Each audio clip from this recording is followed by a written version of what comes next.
On the road to 2020, a new CBS News Battleground Tracker poll looks at potential voters in 18 states that will determine who ultimately wins the Democratic nomination. It's early, but the poll shows Joe Biden is still leading. Senators Elizabeth Warren and Bernie Sanders are behind him. Senator Kamala Harris rounds out the top tier. Joining us now with more is CBS News' Director of Elections and Surveys, Anthony Salvanto. So, Anthony, we see Joe Biden in the lead, but what's the real size of the field that voters are considering? Elaine, when you look at all the candidates voters say they're considering, even if they're not voting for them right now, you see a much tighter race. They're considering Biden, of course, but also Warren, Sanders, Harris, to a lesser extent, Buttigieg. I think that really describes the top tier of candidates that we see heading into these debates. And what does electability mean to Democrats, and who's seen as most electable?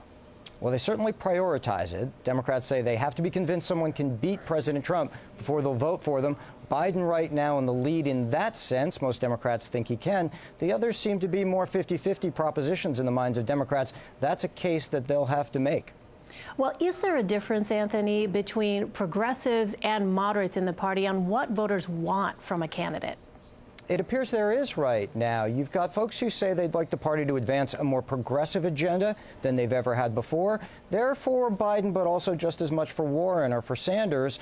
But the folks who say that they'd like a more moderate candidate, one who'd return to past administrations' policies more, they're more for Joe Biden. And that's a division I think we watch closely going forward, Elaine. All right, Anthony Salvanto. Anthony, thank you. Thanks.